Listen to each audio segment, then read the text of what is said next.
12, doctor. 12, doctor. Bueno, ya vamos a hablar, se están cortando. Las otras formas de gastritis son la linfocítica, la eosinofílica por Crohn, sarcoidosis, granulomatosis, que son poco comunes. La gastritis aguda, la más común, es la gastritis infecciosa por Helicobacter pylori. Es de presentación brusca y se caracteriza por dolor abdominal, epigástrico, náuseas, vómitos y pirosis. Histológicamente hay un infiltrado neutrofílico, edema y hiperemia, y puede producirse la gastritis crónica. La infección bacteriana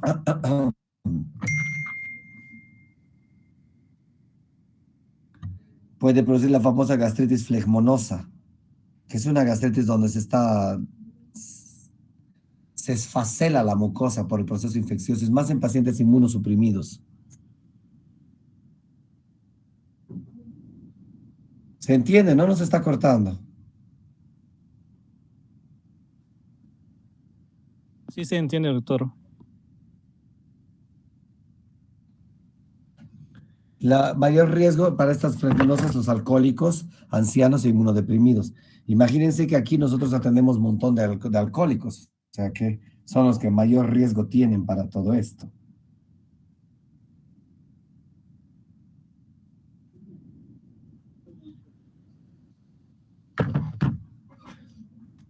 Los más asociados en cuanto a microorganismos, streptococos, estafilococos, las coliformes o los gram negativos, hemófilos, citomegalovirus y herpes virus.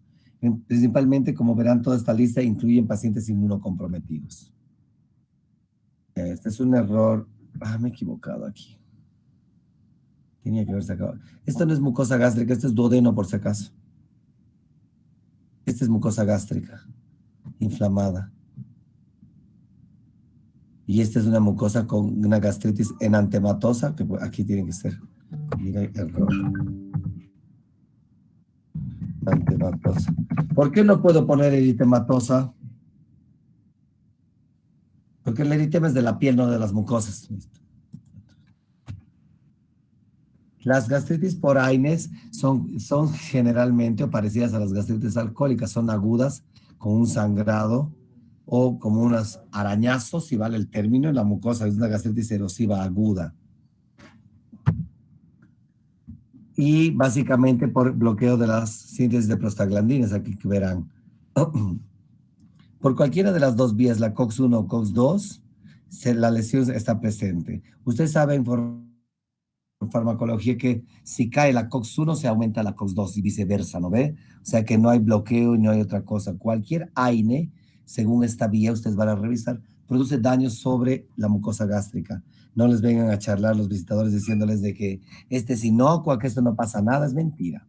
El riesgo de úlcera péptica en pacientes con usos de AINES, historia de úlcera, edad de más de 75 años, porque la mayoría de esa edad, por encima de los 60, 70, utilizan bastante AINE, dosis elevadas de AINE, asociada a corticoides y asociado al tabaco, alcohol, y a la infección por H. pylori. Si se ponen a pensar, casi todo esto las personas mayores utilizan todo esto. Lo único que hay que procurar es decir es que no beban, no fumen y evitar que se contagien de H. pylori. ¿Cómo? Teniendo un poquito más de cuidado en cuanto a los regímenes dietéticos, ¿no ven? Enfermera de consulta externa, favor pasar urgente por consultorio 2. Enfermera de consulta externa, favor pasar urgente por consultorio 2. ¿Se entendió?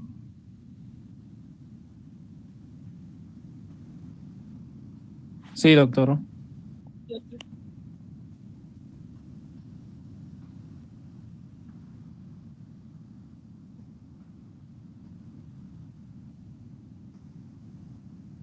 Siempre la prevención es lo importante en todo esto. Señora Sonia de limpieza, favor pasar por piso. Señora Sonia de limpieza, favor pasar por piso. Y aquí tienen un pequeño cuadro sobre el riesgo relativo, que en fármaco ya lo vimos esto. La gastropatía hemorrágica erosiva o de estrés es muy común.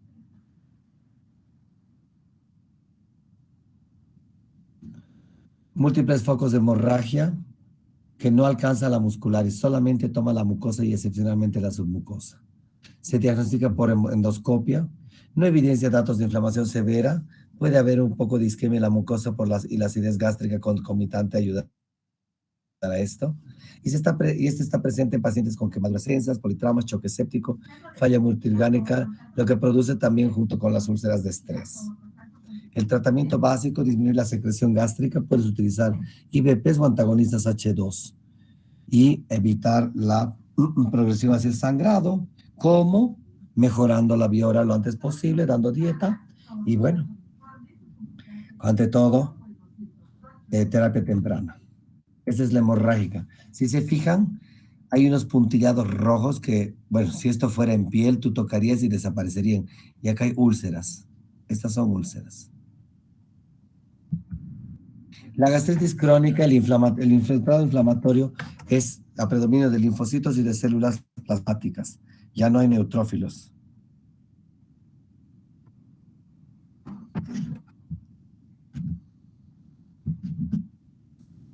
Se distribuye en placas, en parches, ese es un detalle importante. Pueden ser porciones superficiales y glandulares. Y esta puede dividirse en gastritis crónica con cambios atróficos superficiales y una atrofia gástrica. Y cuando existen cambios atróficos superficiales, este es reversible. Cuando hay atrofia gástrica, ojo, las porciones de atrofia ya no revierten y esto puede progresar hacia el cáncer. Los tres tipos, la superficial, la atrófica y la atrofia gástrica. La superficial se limita a la lámina propia de la mucosa, edema e infiltrado celular con disminución del moco, factor de protección, figuras mitóticas de células glandulares. La gastritis atrófica con distorsión y destrucción progresiva de las glándulas y la atrofia gástrica con pérdida de estructura glandular, infiltrado inflamatorio escaso. Endoscópicamente, vasos sanguíneos con ausencia de pliegues. Ese es un dato importante. Se ve la mucosa como si metieras a una bolsa liso. No se ven los pliegues. E incluso se pueden ver a trasluz los vasos submucosos. Factor predisponente para el adenocarcinoma. Este es un dato importante. Aquí está la gastritis erosiva. Esto ven como rascuñado. Esas son, y acá hay erosiones, algunas con restos de matina. Y esta es la famosa metaplasia intestinal, este es el píloro, y todo este tejido de acá, sospecha de metaplasia, pero tiene el aspecto, el aspecto diferente. Con las tinciones específicas del endoscopio, esto también resalta. Todo esto es metaplasia. Entonces hay que tener cuidado porque eso también puede progresar hacia la neoplasia.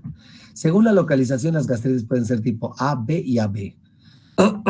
La tipo A en cuerpo inmunitario, la tipo B en antro por el pelico y la mixta que afecta a ambos. La tipo A es poco frecuente, eso es lo bueno, no es muy común, no es la más común de todas las gastritis.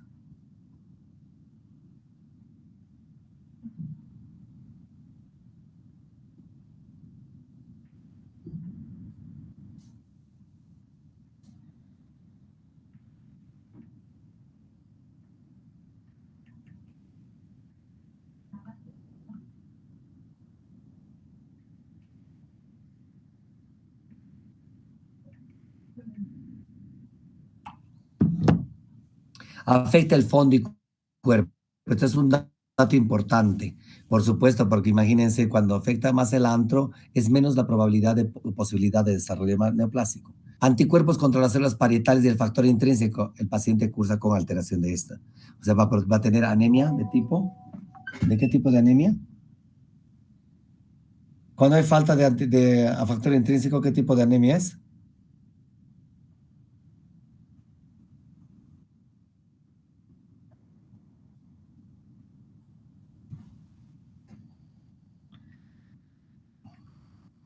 Perniciosa, ¿no ve?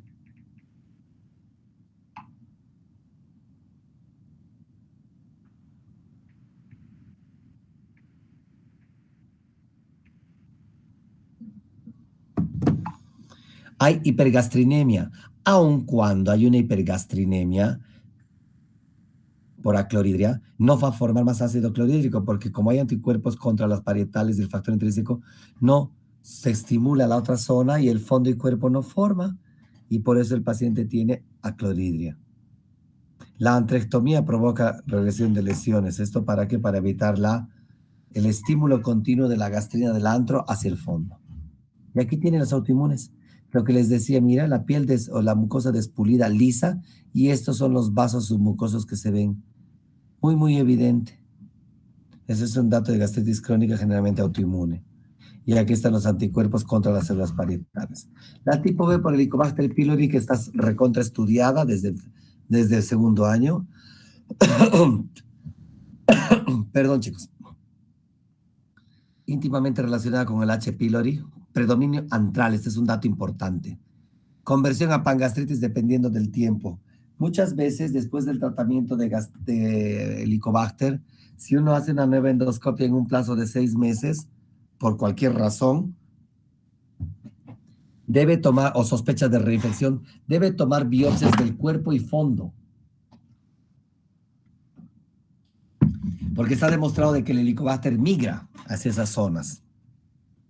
Más común en mayores de 70 años, mentira. O sea, 100% de ellos tienen. Pero eso ya es mentira. Los pacientes ahora encontramos a toda edad. Y peor en pacientes jóvenes como ustedes que comen chucherías en la calle. Ahorita van a salir de la clase y van a ir directamente ahí a la entradita, donde las que son famosas, las tucumanas con tifoidea, pero son ricas, no vamos a decirte que no. Pero bueno, pues ni qué hacer. Son una maravilla para la tifoidea y para el Helicobacter. Y más con el hecho de que pagas y ni te lavas la mano. O sea, agarras con la mano el dinero y con la misma mano estás agarrando tu empanada. Bueno, no sé. Debemos tener un Dios aparte. Aquí no nos hemos muerto por eso ninguno. O me dirán que no comen ahí en la entrada de la U, de la FACO. Claro que sí, Yamil, ¿dónde están? Douglas, ¿dónde está? Diego, mis alumnos, ¿dónde están o no entran a esta clase? Ahorita voy a ver quiénes están. ¿El helico se considera un factor de riesgo independiente para el cáncer de estómago? Sí, porque el Helicobacter, algunos siempre han escuchado ustedes decir, no necesita tratarse porque no produce nada. Mentira. Es un carcinogénico de tipo 1.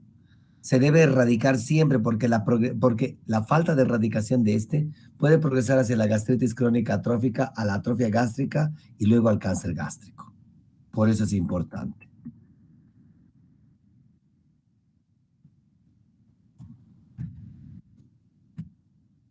El tratamiento de erradicación es el clásico que se debe dar. IBP, cualquiera del que les guste, clarito, amoxi, en dosis indicadas, 500 cada 12, amoxi 1 gramo cada 12, por 14 días. El protocolo actual dice 14 días. De 14 a 15 días. El protocolo actual. Cualquier IBP, llámese Omepra, Rabepra, Panto, Dexlanzo. Y el bismuto coloidal, que es importante. El bismuto coloidal clásicamente se lo ha utilizado como un antiácido, ¿no ve? Pero ya los estudios demuestran en Londres 2016, Buenos Aires y de nuevo París y Londres en el 2020, de que el protocolo de Madrid del 2019 y 20 también dijo de que el bismuto no es que tampone la mucosa gástrica, sino de que penetra hacia la foveola, hacia el fondo de la célula oxíntica, y cambia el pH allá. Y es más fácil que el antibiótico destruya y mate al Helicobacter ya en esa zona. Por eso es importante el tetraconjugado con bismuto. No es como antes estoy hablando hace 2 o 3 años, se pensaba que el bismuto no era necesario. Ahora sí.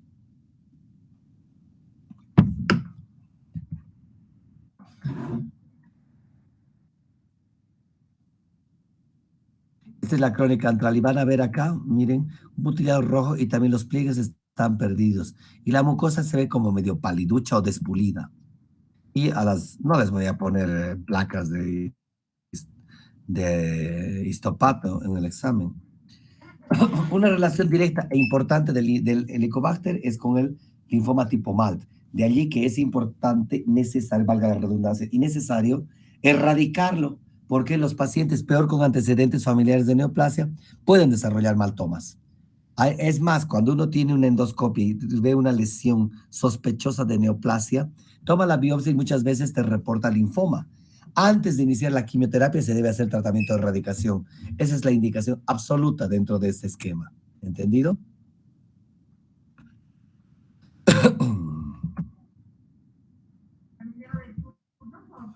La famosa enfermedad de Menetrier es un tipo de gastritis en la que se encuentran pliegues mucosos gástricos largos, tortuosos y gruesos.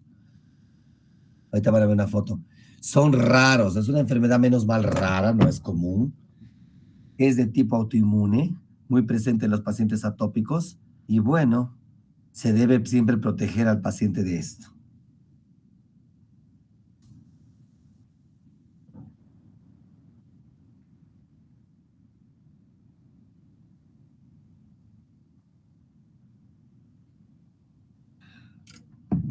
Proteger, me refiero al hecho de que si son pacientes atópicos, se debe hacer un control endoscópico por lo menos una vez al año para la sospecha y evitar la aparición o que se nos vaya de las manos.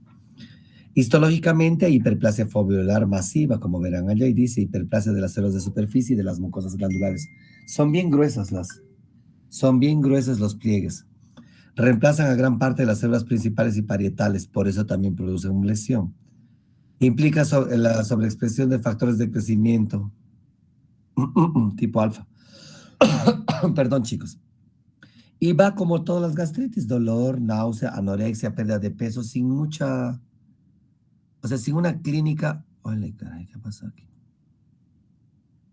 Sin una gran clínica de esas. Es una clínica similar a todas las gastritis. Las gastritis linfocíticas, este es importante. ¿Por qué? Intensa infiltración de linfocitos en el epitelio superficial. También tiene relación con los pacientes atópicos. Se localizan más comúnmente en el cuerpo del estómago y presentan células T maduras y plasmocitos, lo cual muchas veces, si es que no tiene mucha experiencia el patólogo, nos hace dudar en el diagnóstico. Bueno.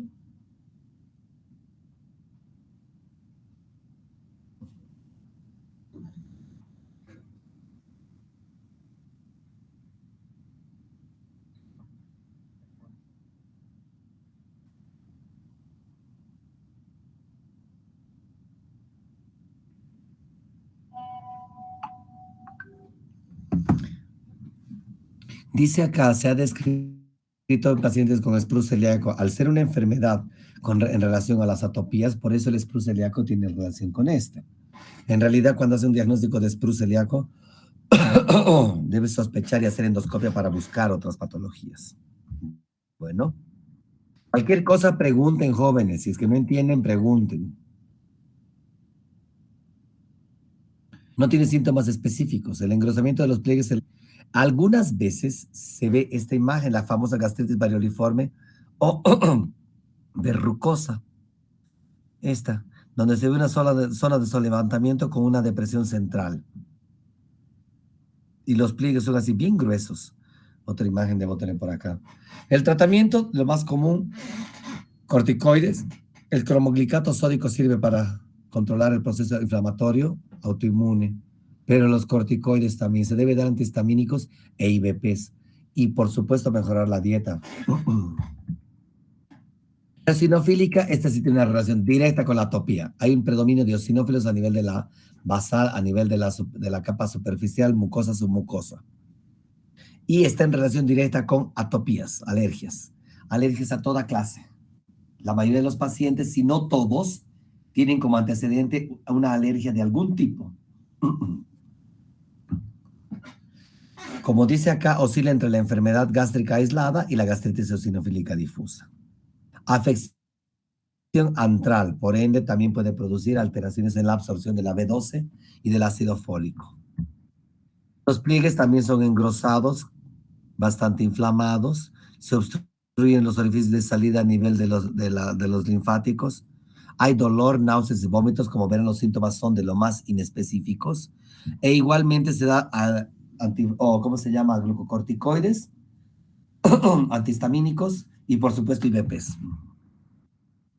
Las granulomatosas en las enfermedades de tipo granulomatoso como el Crohn, la sífilis, la TB, la sarcoidosis, son las más comunes.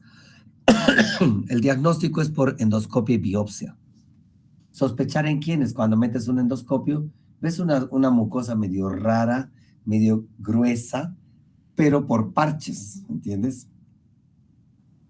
Ahora, lo mejor, como dice ahí, podría ser la biopsia directa, tomando una porción del estómago. Pues eso sería por vía quirúrgica ya también. ¿Alguna pregunta, chicos? Ya, mira, ya tengo para el lunes todo acá. Voy a poner en la computadora central también para cualquier eventualidad. ¿Perdón?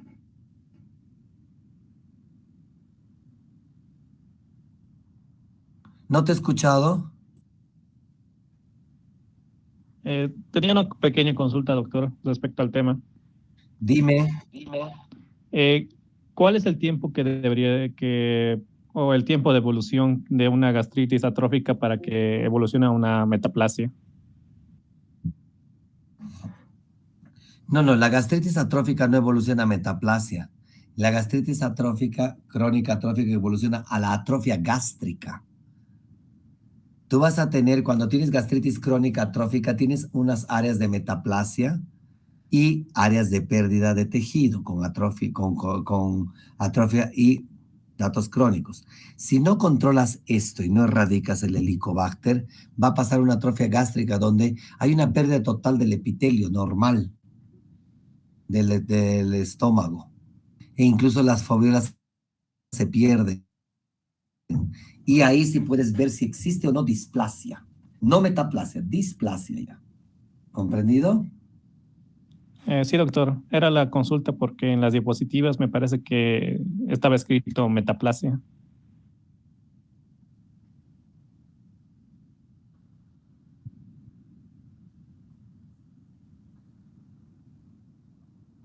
Ya, para la progresión, pero ahí está la aclaración. ¿Alguna otra pregunta, chicocos?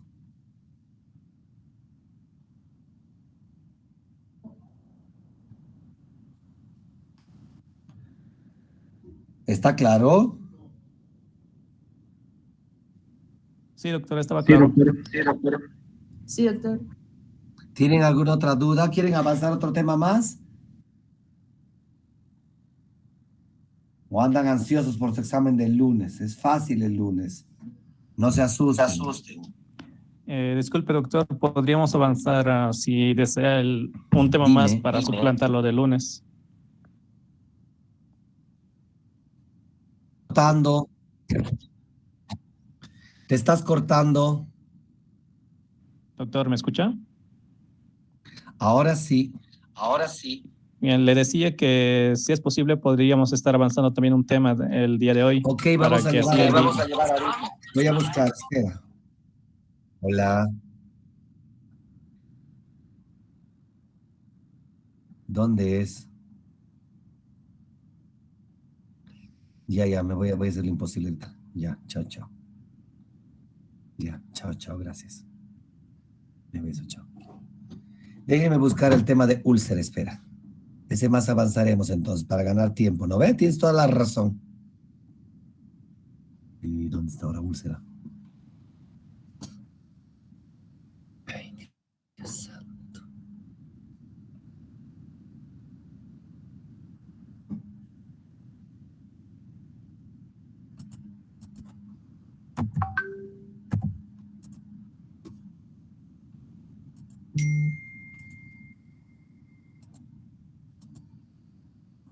Aquí se comparte, ¿no? Hello.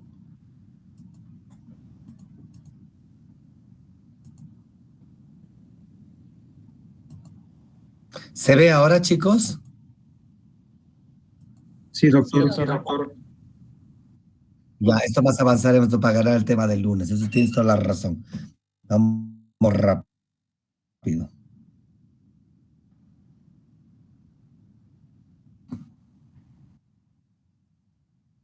Que puede alcanzar hasta la submucosa. No así la muscular ni la serosa. Acá tienen una úlcera. Problema médico importante, mucha sintomatología, produce complicaciones y es muy común en menores de 40 años. Alto costo, impacto social. ¿Por qué? Porque no es lo mismo que se enfermen 10 menores de 40 años a que se enferme uno de más de 70, ¿entiendes? Estamos hablando en empresas o en producción, desde ese punto de vista. además de que en el sistema de salud significa un alto costo. Se llama péptica porque puede presentarse en cualquiera de las regiones como ser el esófago, el estómago o el intestino. Por eso es péptica, ¿no ven? En cuanto a la epidemiología, la duodenal en mayores de 45, perdón, a menores de 45 años y la gástrica en mayores a 55 años. 10% de prevalencia a nivel mundial y la úlcera activa está presente en 1 a 2%. Mortalidad, menos del 2%. Cuanto más edad tiene y más cofactores, mayor riesgo de mortalidad. Como cofactores, uso de AINES, de medicación, alcohol, tabaco, drogas o enfermedades previas que pueda tener el paciente. La úlcera es el resultado de un desequilibrio entre los factores agresivos y defensivos de la mucosa gastroduodenal, que eso hemos llevado también en ERGE. Tengo que pasarles, porque el tema de donde les di estaba medio engorroso. Yo tengo otro más resumidito que les voy a pasar, ¿ya? Como factores agresivos, el ácido clorhídrico, las sales biliares, la pepsina, el uso de AINES, la presencia de licor, el alcohol y el tabaco.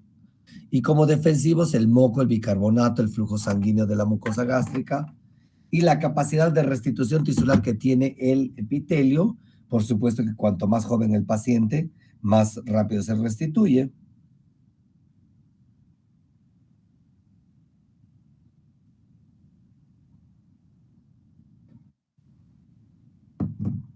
Y la presencia de prostaglandinas que son protectores. Aquí tienen un pequeño grafiquito. Las úlceras pépticas, las duodenales, se alojan en la primera porción del duodeno, en el bulbo normalmente. En la primera parte que es el bulbo, y en el bulbo, en los primeros 2 centímetros, más del 90%. Son pequeñas, menos de 1 centímetro, bien delimitadas y tienen el borde o la base de la úlcera con necrosis eosinofílica y fibrosis. A diferencia de las gástricas, que estas, ¿por qué pueden ser malignas? Porque son grandes y pueden llegar hasta más de 3 centímetros. Se localizan normalmente en el antro, pero pueden aparecer en otras zonas. Úlceras gástricas que aparezcan en zonas diferentes al antro deben ser sospechosas y biopsiadas, porque hacen pensar en neo. Dijimos desequilibrio entre los agresivos y los defensivos, y aquí los tienen. Cuando aumentan los agresivos, se produce una úlcera duodenal. Cuando caen los defensivos, se produce una úlcera gástrica. Lo clásico encontrar en la úlcera duodenal, aumento de la secreción basal y nocturna. O sea, forma más ácido el estómago en condiciones normales y por la noche. El vaciamiento gástrico para líquidos está aumentado, o sea que más rápidamente sale el ácido sin ser tamponado y lesiona la mucosa gástrica o duodenal. Y la secreción de bicarbonato en el bulbo está disminuida, lo cual quita un factor de protección ante el ácido, la gran cantidad de ácido que viene del estómago. En cambio, por el otro lado, las úlceras gástricas tienen una caída en la secreción basal y estimulada de ácido, o sea, menos ácido. Ese estómago, como si valdría el término decir está seco de ácido, si vale la comparación, no es de los más ortodoxas, pero bueno. Vaciamiento gástrico disminuido para sólidos, quiere decir de que ya disminuye el ácido. El alimento o el material sólido se queda más tiempo en el estómago porque se altera el vaciamiento. Eso agrava la probable presentación o la lesión del estómago. La presión del el esfínter pilórico en reposo y estímulo está alterada. Esto hace de que este esfínter se quede más tiempo abierto y por eso aumenta el reflujo duodenogástrico. Clásicamente en endoscopia van a ver los pacientes que tienen úlcera o tienen severa gastritis, tienen un píloro permanentemente abierto que no se cierra y eso facilita la presencia de reflujo. Factores de riesgo de infección para el Helicobacter. De todos estos factores, nosotros los que vivimos en países en vías de desarrollo tenemos todos prácticamente, creo. Nacer o vivir en un país en desarrollo, nosotros. Hacinamiento en el hogar. Ustedes han visto que muchas veces, y peor ahora en los últimos tiempos, en una casa de un dormitorio, en un solo cuarto, duermen, comen, cocinan y usan el baño poco más.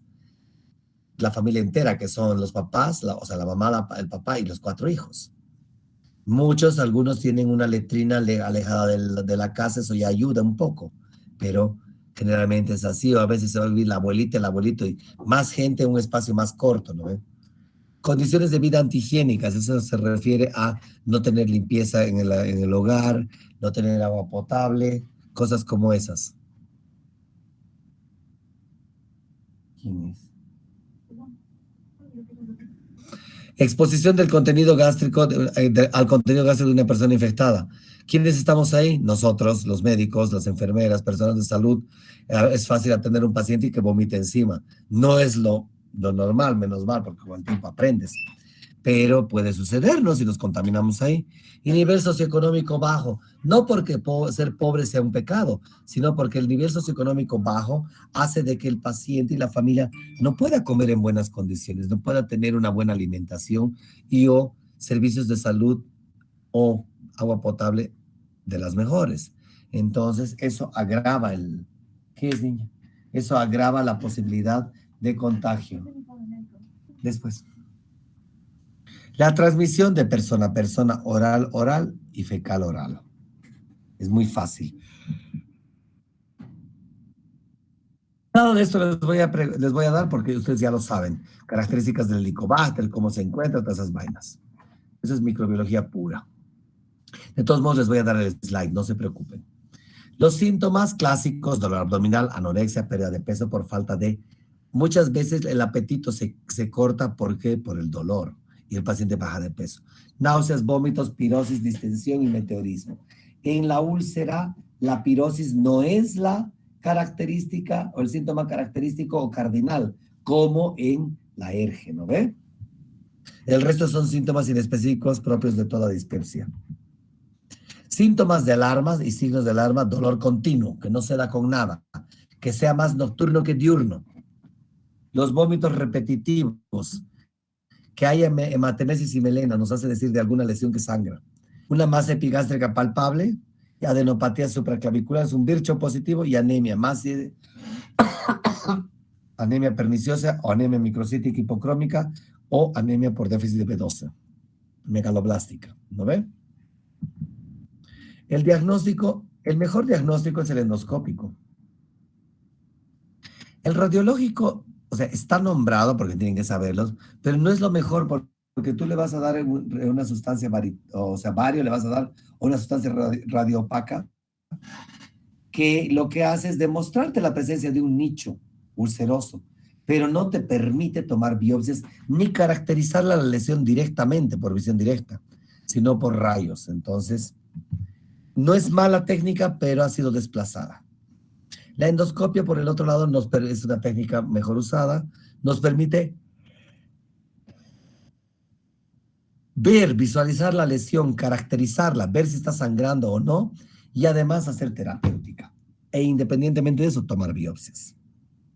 ¿Para qué? Para buscar el ICO también.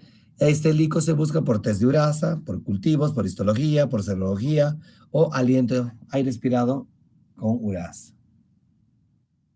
Esta es una úlcera duodenal. Acá está el borde, todo este es el píloro y aquí está la úlcera. Pared anterior. Una úlcera gástrica, aquí está el píloro, este es infraangular y por encima del suprapilórica, en cara anterior. Esta úlcera ya está en fase de cicatrización, debe ser ya la ponemos con una Forres 3, o si no, saquita. ¿No ven? Y acá es lo que les decía en radiología. Acá se ven los pliegues y el nicho ulceroso. Pero ¿de qué me sirve tener un nicho ulceroso y con bonitos pliegues viendo un estudio fantástico si no puedo hacer nada, ninguna terapia? Ese es el problema. Existen diferentes clasificaciones para la úlcera. Según Johnson, la va a clasificar en grado 1, 2, 3, 4 y 5. 1, localización de la curvatura menor, 50-60% de los casos. 2, en la 20% de los casos, en úlcera de localización gástrica y o duodenal. Grado 3, localización prepilórica, hasta el 20%. Grado 4, fondo y a la curvatura menor en porción alta, 10%. Y el grado 5, secundaria al uso prolongado de AINES, generalmente en personas adultas. Úlcera con alto riesgo de perforación o hemorragia. Habitualmente asintomática. Este es un problema. Ustedes, bueno, si todos los que tienen la suerte de tener abuelitos todavía, algunos ya no los tenemos, pero si son mayores o tienen personas mayores en la casa, generalmente no se quejan de nada las personas adultas mayores, ¿no? Ese es un problema para nosotros también porque a veces no sabemos reconocer la enfermedad en el paciente para llevar a un médico. Y aquí las tienen. Curvatura menor, curvatura y antro puro. Akita habla sobre la actividad de la úlcera, el grado de curación y el grado de cicatrización. Por eso es A, de active, curación, healing, y aquí cicatrización, scarf. Y tienes las diferentes clasificaciones de Sakita. No es una técnica, no es un sistema muy didáctico que se diga, pero sirve para conocerlo. Usamos bastante Sakita, pero es para úlceras que ya no han sangrado. Grado A1, A2, mucosa edematosa sin epitelio de regeneración. Úlcera activa, como esa blanca que vimos. A2, ya no hay actividad, con halo rojo, es una circunferencia roja. H1, que tiende a volverse lineal. H2 está puntiforme o lineal. S1, cicatriz con algo de edema. Y S2, cicatriz blanca. Perdón un ratito. Hola. Hola. No, sigo en el hospital, no he podido salir. ¿Ya ha terminado? ¿Tan rápido? ¿Se están yendo ya a la casa?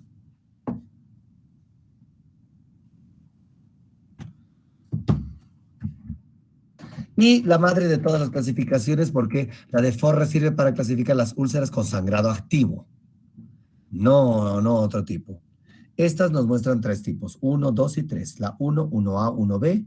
1A con sangrado a chorros, arterial siempre. El 1B, esta tiene 10% de incidencia y 80% de resangrado, hasta 95%. La 1B es en napa o en goteo, así como que se llena de abajo.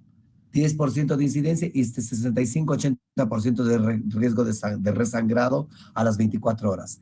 El grado 2 o Forres 2, datos de hemorragia reciente. Vaso visible en el fondo de la úlcera, hasta 50% de resangrado y 25% de presentación. Ay, perdón.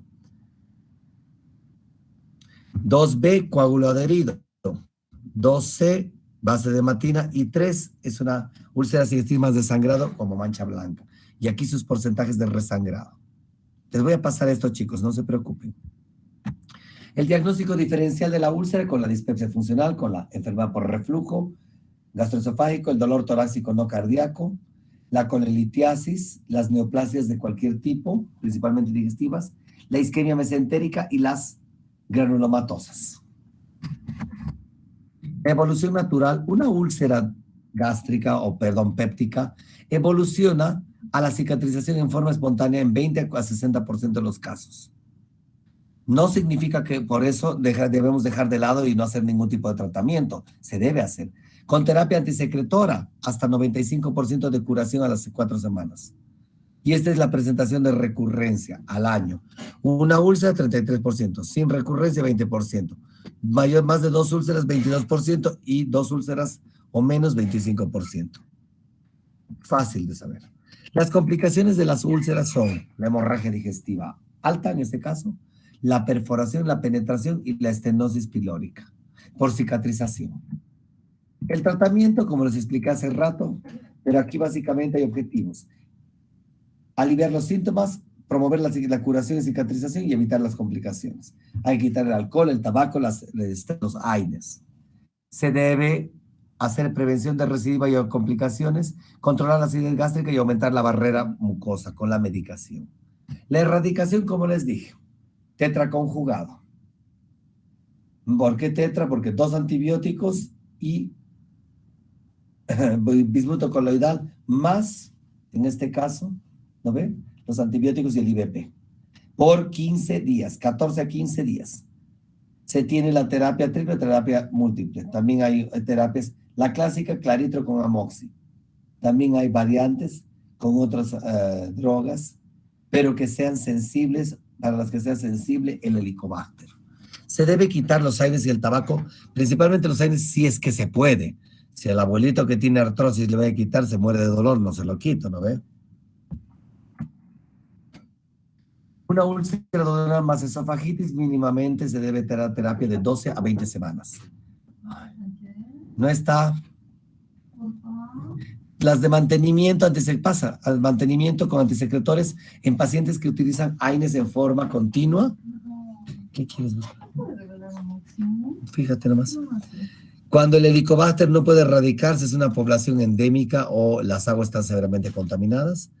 Y en ancianos con úlceras duodenales, úlceras gástricas complicadas o pépticas complicadas. La úlcera refractaria es aquella en la que hay persistentemente helico, usan AINES, tiene gastrinemia, tiene alguna neoplasia, usa tabaco y no hace terapia. Eso es lo que más importante. El resultado mayor del 95% cicatrizan con cualquier terapia, siempre bajo control médico. Con antisecretores es 80% de recurrencia.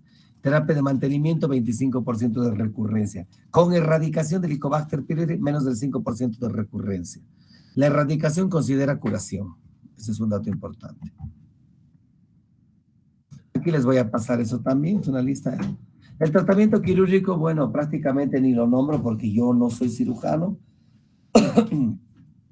Ya a ustedes les dirá la clase de cirugía o cómo se hace, por dónde se aborda, todo lo que se debe hacer. ¿Entendido? ¿Preguntas, chicos?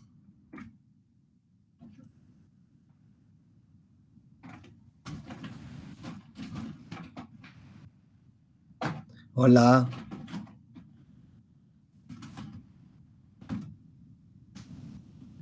Si no hay preguntas, entonces nos vemos el martes, ¿no ve? ¿Están de acuerdo? ¿Están de acuerdo? Sí, doctor, hasta el martes. No entran al Cuídense, chicos, suerte en su examen.